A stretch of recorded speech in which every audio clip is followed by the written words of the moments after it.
Hello, good morning. My name is Raphael Rosendahl, and I wanted to go through the last 2 years of work made specifically for the internet. We call them NFTs. You can call them whatever you want. And this is a video that is not going to talk about technology, and I'm not going to talk about money. I'm just going to talk about what we see.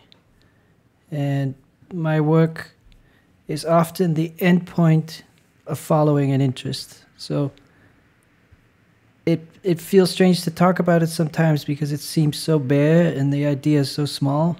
But I still wanted to talk about it because you might see the work and you might see very different things than I do. And I think that tension is interesting. So this is similar to a director's comments video where a director might tell you how a movie is made and what happened during shooting and what they were thinking, what the intentions were. So the first thing to know with all my work is that everything starts with drawing. And almost every day I sit in front of a sketchbook, a simple paper sketchbook and a pen, and I just draw. I draw squares and I think what could happen in that square. So everything comes from lines, and the point of drawing all the time is also to stop thinking and let it happen and staring at the page. This work is called Momentum, and we're seeing these shapes that maybe give you a sense of three-dimensionality. There's the theme of the overlap. And the theme of the overlap is something that I've always embraced because there's this contradiction on the screen of windows being stacked in front of each other or other illusions. And then there's the whole problem of the background and the foreground in painting. The problem of placing a subject in the middle of a composition and the background fading behind it. These were things that in my art history classes, the history of painting, they always arose. The struggle, the tension between the figure and the background, and over the time in art history, how they dissolved and how sometimes the background and the foreground would become equal, and how the path to abstraction led to a flattening of the pictorial space. And that's something I'm exploring here. So one of the things that fascinates me in moving images and building things out of code is that we create what we call objects. So in this case, there's a bunch of rectangles. The rectangles are entering and exiting the frame. But of course, there are no rectangles. It's all just these little lights behind a sheet of glass. So if you paint, you might actually physically paint a layer of purple and then a layer of yellow. And you probably start with the lighter colors and then you paint the darker colors. And so there's a three-dimensionality to painting. Like you might paint the canvas in a gray background and then start with the cyan and then maybe the yellow. And the sequence of the colors is important and they influence each other. And so here we see these colors, they seem to be passing in a three-dimensional sense, that one is in front of the other, and even the way it's programmed, there is a z-axis. They are stacked in front of each other. But physically, nothing is in front of anything. Everything is exactly at the same distance from your eyeballs. So that's one aspect here, this suggestion and negation of three-dimensional space. So I'm constantly exploring. I'm trying to suggest it and at the same time deny it. And one of the denials here of the three-dimensional space is that if several shapes, if several of these rectangles or pieces of paper are overlapping, they become one shape that's very different than a rectangle. It becomes a more complex shape. And so all of my work is these small, isolated interests or researches. I wouldn't call them problems. I really love this quote by Marcel Duchamp: "There's no solution because there's no problem." So they're explorations, but not in the scientific sense that you're looking for evidence. And yeah, this is a different work that also plays with three-dimensionality and maybe also feels like colored pieces of paper. I work with a very restricted palette, and I've always worked with strong colors because wanted my works to survive any display. So when I started on the internet, displays were very limited in color reproduction, maybe 256 colors or more. And I wanted to choose very contrasting and strong colors. And this is one of the first works where I'm letting, if you pay attention at the shapes, so it looks like a stack of paper that is slowly falling down in maybe this is on the moon or another planet where gravity is much less and they're falling very slowly. But the color of each sheet on top is different than the same object at the bottom. So there's a fade from top to bottom. And the other thing to notice is that even though there's some suggestion of three-dimensionality, the animation technique is very simple. It's a trapezium shape that is slowly being squeezed downward. There's no three-dimensional script or anything. But I like this. You'll see this in all my works, or in a lot of this idea of squeezing. So you can see the shape being squeezed as it's falling down. And as it's falling down, it's fading from one color to the next. And so with this very rigid rule-based thinking that I do, sometimes I take a new step. And so for me, this was a step where there's an infinite amount of mixed colors. There's maybe a set of 16 colors, but because of the fading, a lot of different colors happen. This is a work called Twisting and Turning. And also every day, if I'm drawing on paper, I often draw circles, and I don't know why. And I'll stare at the circle and think, if a circle is rotating, but it's a circle that's filled with solid color, you wouldn't even be able to tell that it's rotating. Because there's no surface on the computer. If you let a computer program draw a circle and then tell it to rotate and it's a solid color, the rotation would be invisible. And in this case, the rotation becomes visible because of the content of the area. So a lot of my work is based out of lines, it's simple shapes, and then I get to choose how I fill those shapes. And you can fill them with a solid color, or you can set points of color and let the computer calculate the steps between those points. So the steps between the blue and the black. So that was the first step, to add this gradient into the background and the foreground. And again, this background-foreground problem. And then what I like about this is that every so many seconds, the circle and the background are exactly aligned and the circle becomes invisible. So we're going to see that happen in a little bit. Right about now. There it is. Okay, so for a split second, it was, for exactly 1 millisecond, I think that's how the computer is calculating. I'm not sure how long, but it was invisible for a second. And so all this work is very intuitive, so I start with a circle, and maybe it's smaller, maybe it's bigger, different colors. And what I liked here was this feeling that the circle was floating in front of the background, and it's sort of this very simple approach to three-dimensionality and layers. Now this is visually the total opposite. The circles are very solid and they're passing each other. So the circle on the left moves to the right and the other way around, and every time they almost separate, they swap. They swap in depth. So one moment one is in front of the other, and then the next moment the other one is in front of the other. And at the moment that they're exactly stacked, that they're in exactly the same position, the color of the background circle changes. And so you can just look at this and it'll go on forever. This is a work called Extra Nervous. And one of my themes, one of my motifs is the tunnel, or again, this sense of three-dimensionality, but it's a suggestion of three-dimensionality, but also a negation. You can see the gradients have two opposing directions, and your eye might try to see one is going in and one is going out, and something like that is happening here. This is a work called Within Without. These are all from 2021, the early NFT explosion.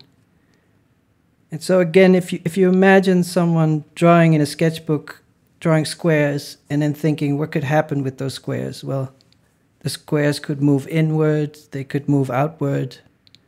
And if you're thinking in lines, then do you fill those lines with color? Do you fill them with something else? And I was very interested in the drop shadow and the drop shadow as a means to create depth and visual hierarchy in operating systems. And then playing with those drop shadows, I was like, what if those drop shadows had a color? And what if that color came from behind, but there's no light source? And one of the things, if you start animating, that you'll notice is you'll have to, you think that this would be a linear movement. There's just a square in the middle that's moving in a linear fashion outward, but you have to work with certain acceleration or deceleration to keep an equal distance between all the lines. It's a bit technical, it's hard to explain, but I'm just trying to explain the things that go on to make things feel like, what you're often trying to do, or what I'm trying to do, is find the form or the end result of the idea that feels completely that it is the way it should be, or the way you want it to be, or it's its perfect, exaggerated, cartoony, platonic form, or platonic movement. So that's always what I'm looking for. And that's, to me, that's one of the most fun aspects of making work, is getting to that point where everything feels right. So, for example, here, a lot of these works, there's the question of when a shape enters your vision and when it leaves. So that if you see the shape in the middle, it's starting with zero opacity and then slowly becoming visible, but not linear from 0 to 100 from the middle to the outside of the viewport. So I hope you can follow what I'm saying. I'm just saying there are curves to every movement. It's like graphs. So if you imagine a graph, and it's playing with those graphs and the mathematical equations. So it's almost like when you kick a ball and the ball gets a really hard kick from hitting your foot, and then over time through the air slowly slows down. That's how I imagine this movement. Here's a work called Permanent Distraction. There's a lot of influence of Agnes Martin in this work. And one of the things of the internet and the screen is this idea of feeling mesmerized and not being able to look away, and your eyes being glued to a screen and forgetting where you are. Like if you imagine a TV in a sports bar or in a restaurant, and you want to focus on your food, but the TV keeps asking for your attention. And I wanted to explore in this work this sort of anti-composition. It's a composition without hierarchy. There's not really a clear focus point. There's not a subject that is guiding you or that is asking for your attention. It's very equally divided. It's kind of against rules of composition, where to create an interesting composition you need a hierarchy of forms and attention, and instead here everything's equal, and then each cell has a random movement. It's either upward, downward, leftward, or right, filled with a different pair of colors. And I imagine this to be somewhere between a gem, like a stone, that is reflecting light, and a screen, and maybe the news or MTV or something that's asking for your attention, and also the quietness of painting, and maybe reading a newspaper and your eyes just going all over the place. Somewhere in that space of just looking and feeling overwhelmed. This is a work called Double Room. And again, this idea of the squeeze animation is something that I keep coming back to. So the script is constantly generating rooms, and each room consists of a back wall and 4 walls, a floor, a ceiling, and 2 walls on the side. And the script within constraints decides if the back wall is quite large, like this one, or if it's narrow. And then the entire room gets squeezed into either leftward or rightward or upward or downward. And at the same time, the colors of each wall are fading from one extreme to another. So there's about 8 colors that it's choosing from, but because it's fading all the time, they're mixing, and so there's a lot of possible colors. Basically, you're looking at a sort of, to me, it almost feels like an AI that keeps coming up with potential spaces. That's kind of how I see it. This work is called Fold in 2. It was a sequel to a previous work. So I started playing with gradients as a subject in 2001. So I made a website in 2001 called We Will Attack. And it was just a portrait of the gradient tool. It was, you could, with your mouse cursor, you could draw linear gradients. And these are radial gradients. So the gradients that are in a circle shape around a center point. But then the previous website was just that, and here I just cut the viewport in half, the canvas, or whatever you want to call it. And in each half, a number of points are chosen to draw a gradient in a circular shape. And sometimes the points will align by accident, and sometimes they won't. You can play this forever, and it will keep making new combinations. So again, there is a suggestion of space. I think because of the dividing line, it feels like one side is further from you than the other. But at the same time, you're quite aware when you're seeing this that it's absolute flatness and that you're not looking at a space. That's kind of the tension I'm always looking for. This is a work called Only Nothing. And you could imagine me drawing squares on the paper and thinking about squares and thinking about lines and thinking about objects entering your vision and disappearing. And so in this case, there's a clear center point, the source, and it's almost like a stack of papers. But the weird thing is, because we're not working in physical reality, we could do very different things than we could in real life. So normally a stack of papers would end. You would have a stack of papers and the wind would blow, and slowly it would blow, and at the end there's no papers left. And instead here, the normal course of things dissolving is you have a stack and the items on the top are blown off first until you hit the bottom. But here, there's always the solid square in the front that never moves, and everything happens behind it. And that was the starting point. So it's like a reverse stack of paper. But as it happened, as I was developing the work, I started playing with this idea of them fading to the background. And now it reminds me more of fire, or maybe smoke, or seeing a cigarette from up close, or something like that. But it's, once again, I'm just following my interests and letting it happen. So I'm not sure what it is, but you're seeing it. This is a work called Deep Blue. And much to my surprise, it had a lot of success.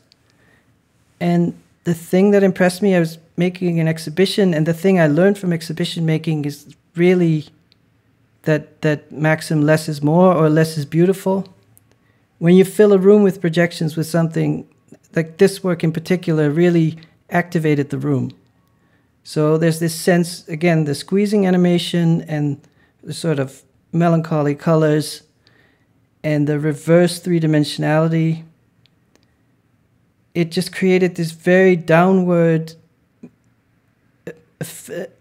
this downward movement that became very physical when you're in the room. So if you imagine you're in a room filled with this, that downward movement becomes very emotional. Maybe that's what I'm saying. So a lot of the times, I think if you keep going further and further into the abstract,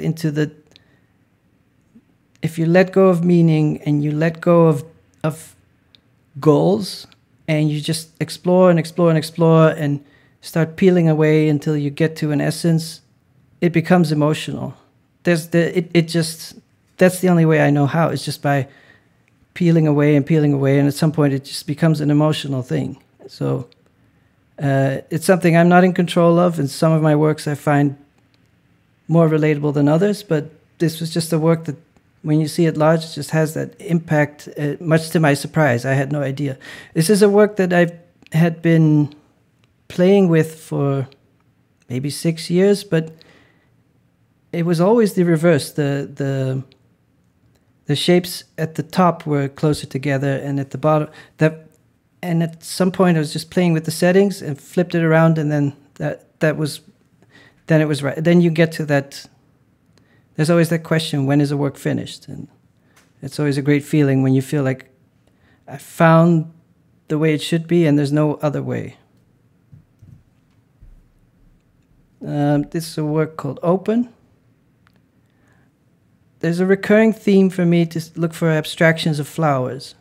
So not to give you away or give you a solution or give you an idea, but this idea of blooming and growth and infinity and things opening, it's something I've always been exploring. And for me, it's a fun game or a fun tension or an interesting tension to look for that in the geometric.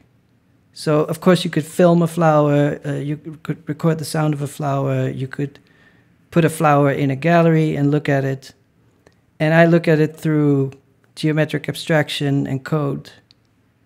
To me, it's interesting to make these images these moving images that are infinite and that are meant for the network, they're meant to be shared, they're meant to be experienced online. And a big reason for me to use abstraction is to also reach simplicity, which then means less code. So it means it loads instantly.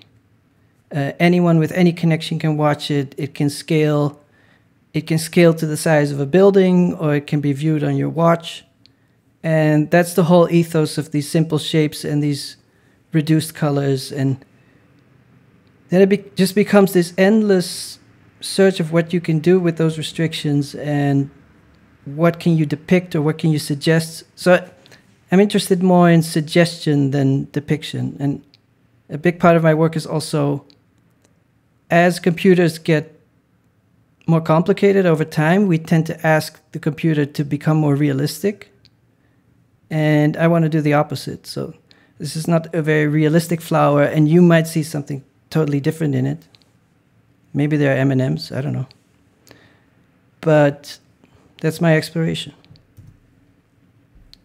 Well, this work is called In Bloom, so that really suggests a flower.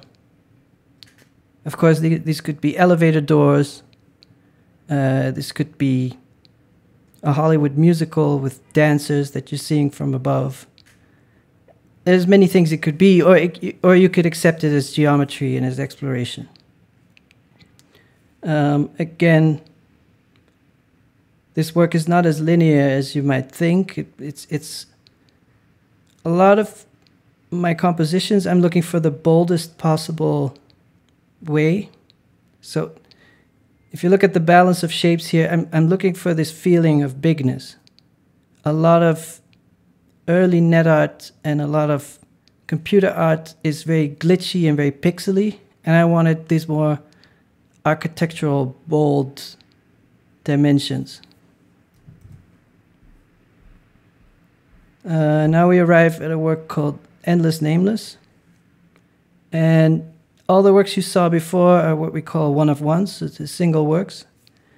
And this is a work that's an algorithm that generated many compositions. So this was the first time I did that. I basically started with this script, and it had a lot of settings, and I just couldn't decide on the final form.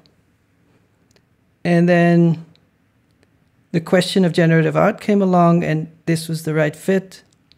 And I was very excited to make something that generates many, many artworks. So if you look at this, it goes back to that theme of distraction and guiding your eyes.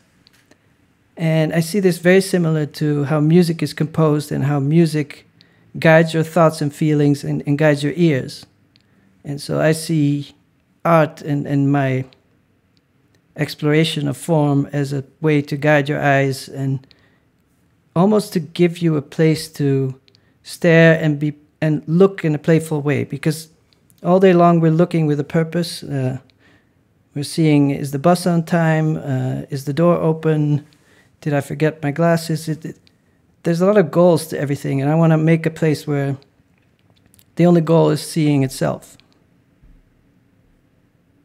So with this simple algorithm of dividing the screen and then filling it with these gradients that move sideways, you can create an almost infinite amount of compositions.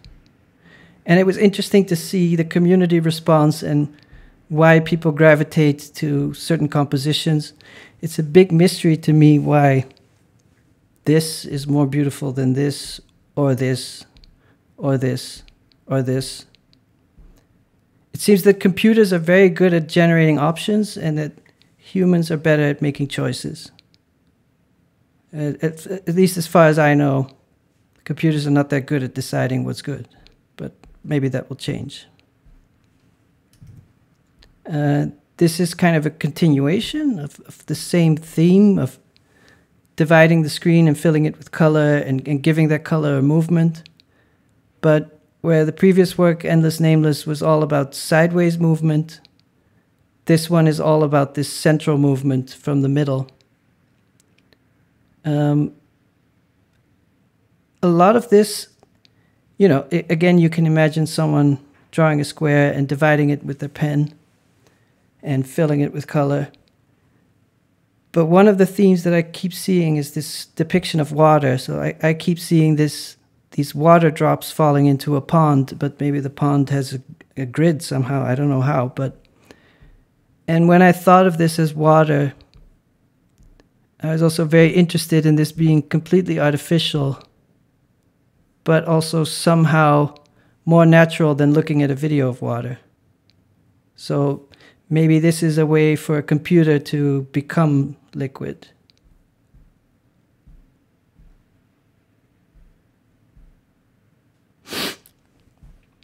And one of the things here is that there are different grid sizes.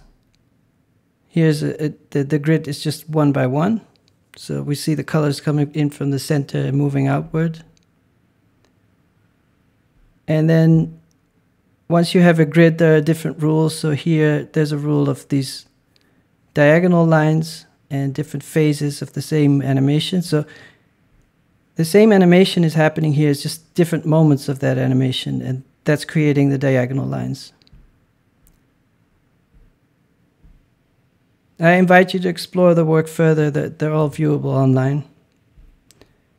Now, this is a work that was on my computer for a long time, and I just have no idea what it is, but I had to make it.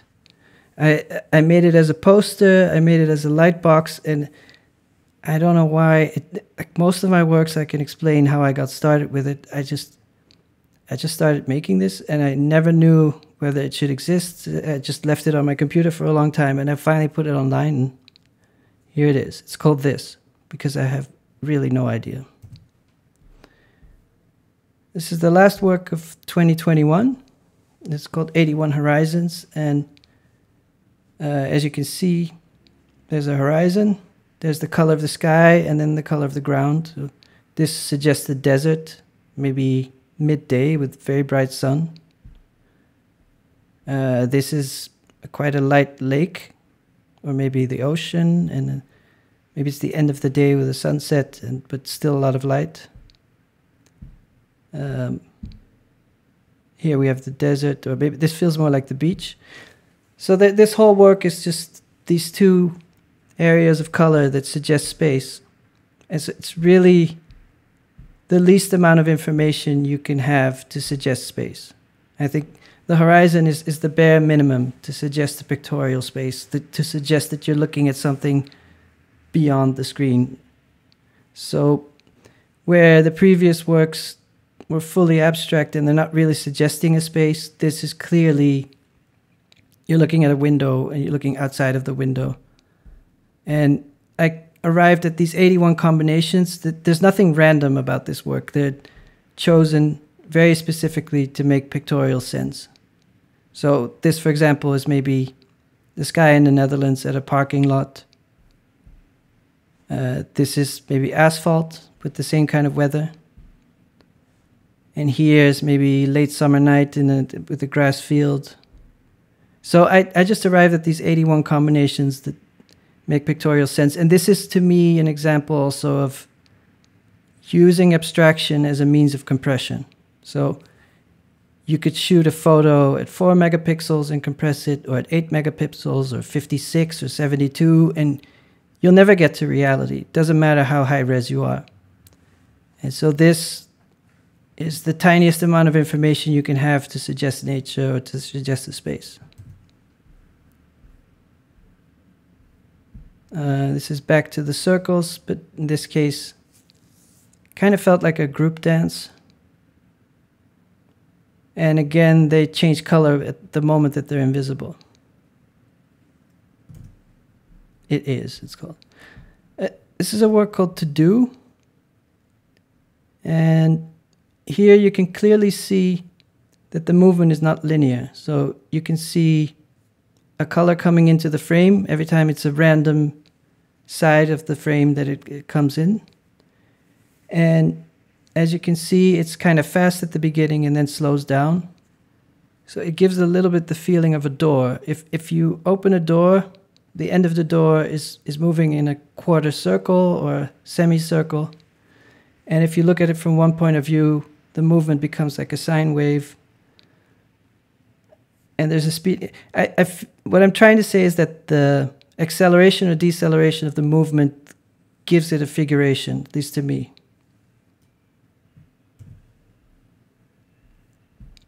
This work is called Getting There, and it's similar to the previous work, Permanent Distraction, but in this case it's filled with solid colors. And so here you once again have this issue of neighboring shapes with the same color becoming a more complex shape, and your eyes being guided. And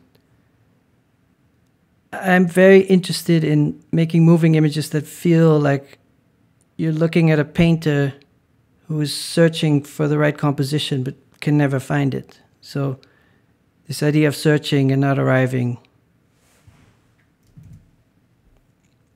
This work is called Retina, and I'm telling you things that might be very obvious that you see immediately, but this was built around the idea of a dotted line.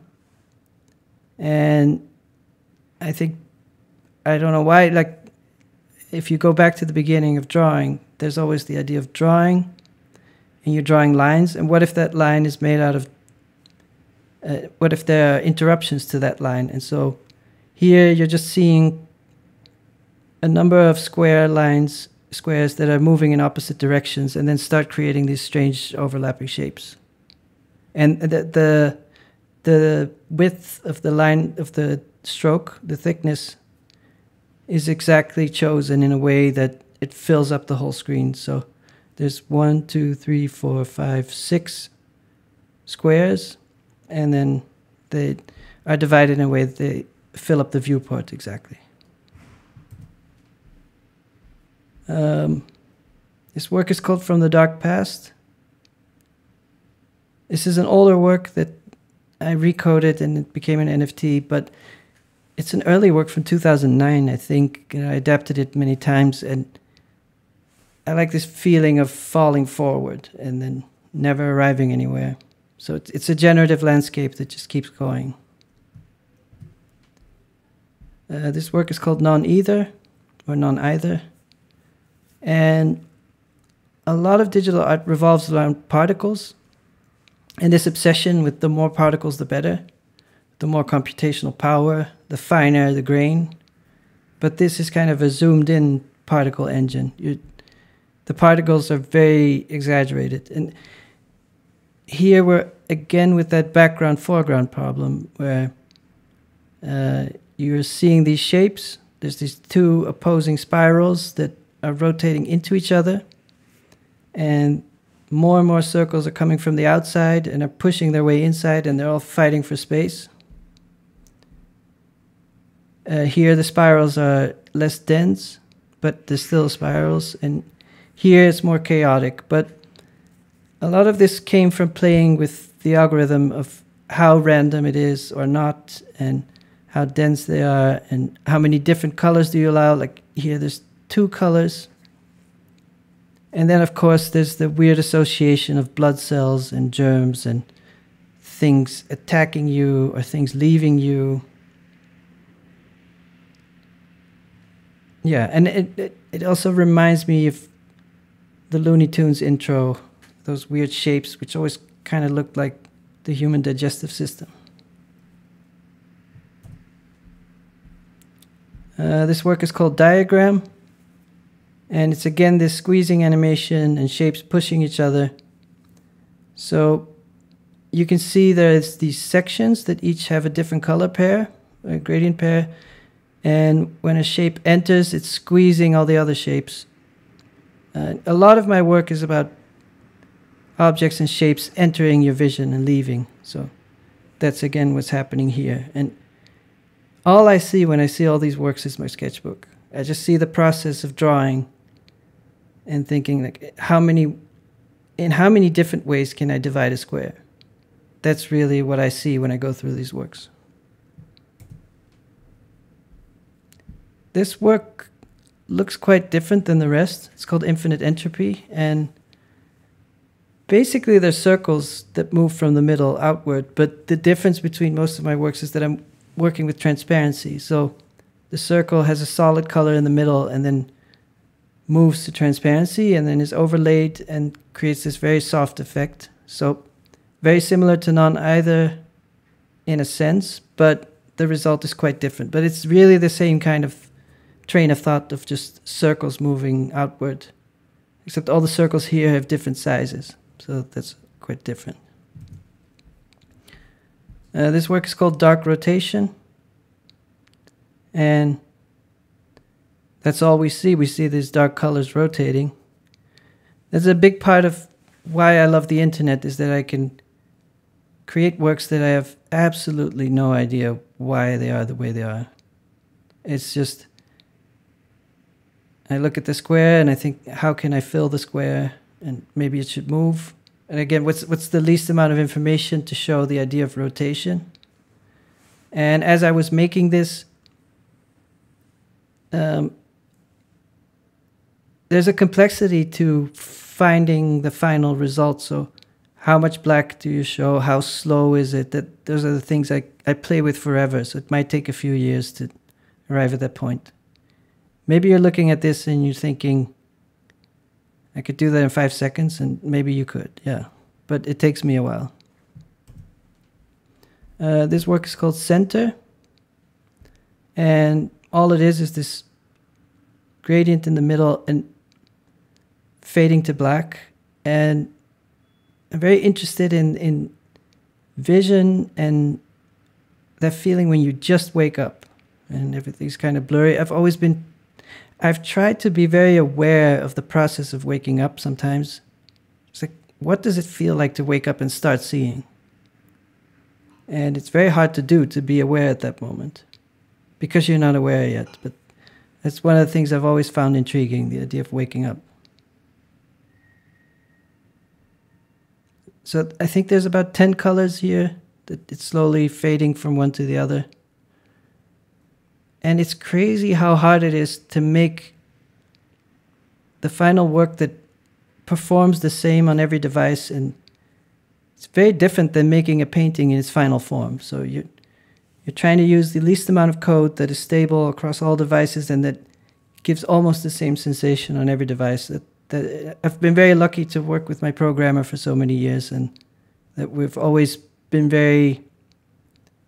it's been a fundamental thing with works. Like, I can't accept that it only works on one machine. It's a work that lives on the network and should work on every machine.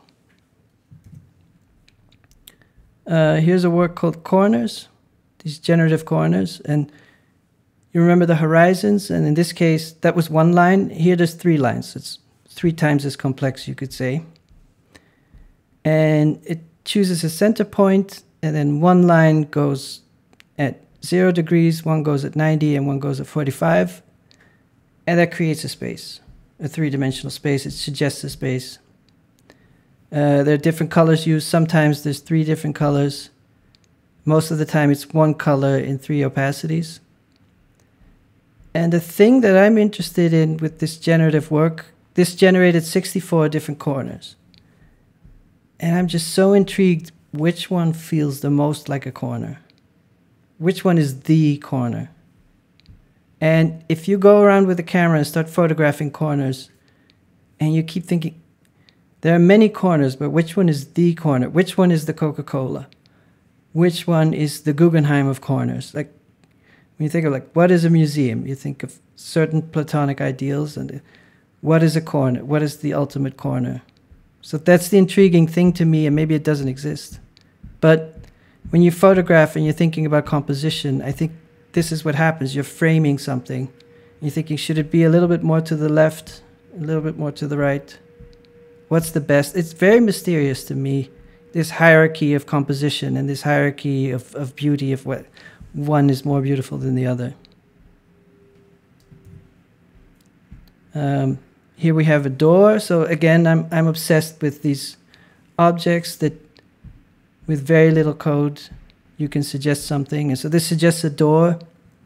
And one of my interests is it's a door in the metaverse that lives as code on the blockchain, and that can then surface in anyone's 3-dimensional metaverse 3D exhibition. So you could put this door that you own digitally into your digital environment, and then it's a door that doesn't function. But you could also paint this door on your wall, and again, it would be a door that doesn't function. So it's just this rectangle and a circle in a different color.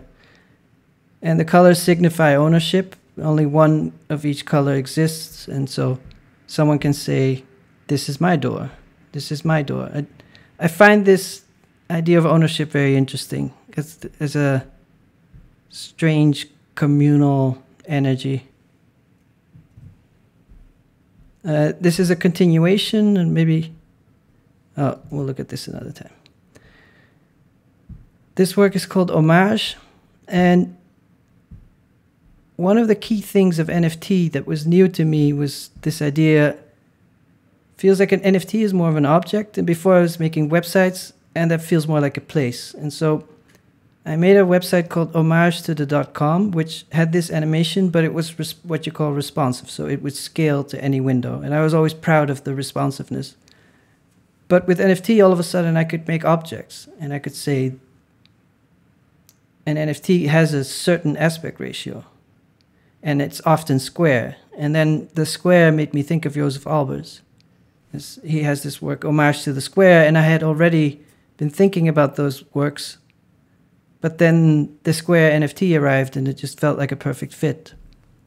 So there's 110 different homages that I made, and it's also a play on this idea of the interaction of color, the book that Albers wrote, and the interactive medium, and these colors interacting on a timeline and in a loop, instead of just solid colors with pigment on a canvas. These are glowing colors on a screen, and they're never stable, they're always moving. Yeah. Polychrome music is a project that I would have to make a separate video because it's complicated. It's a collaboration with a musician, generative music, but it's something for another time. And then the last project we'll talk about is Intersections. It's again a generative abstract system. And it all started again, just imagine drawing squares and thinking, how many ways can I divide this square? And so one of the ways to do that is to draw an X on the square. Or, let me pull it up. You could draw a plus sign. It's another way. So that's what it starts with. And then you start repeating the outside, the square, and making these, start drawing rectangles within the square, and they're being divided. And it's the simple set of rules, and all of a sudden this happened where it started more as a top view of a pyramid, but as I was going, if you reduce the amount of colors, there's a three-dimensionality that arrives, almost like you're going through a tunnel. Here we have a much more minimal. So from a programming perspective, this is still divided into squares, but don't disturb me. Yeah, I'm a little distracted. You know, that's the nature of computers. So this is what I was trying to get at, that it creates this three-dimensionality. Somehow I always think of Star Wars and these scenes of them running through tunnels.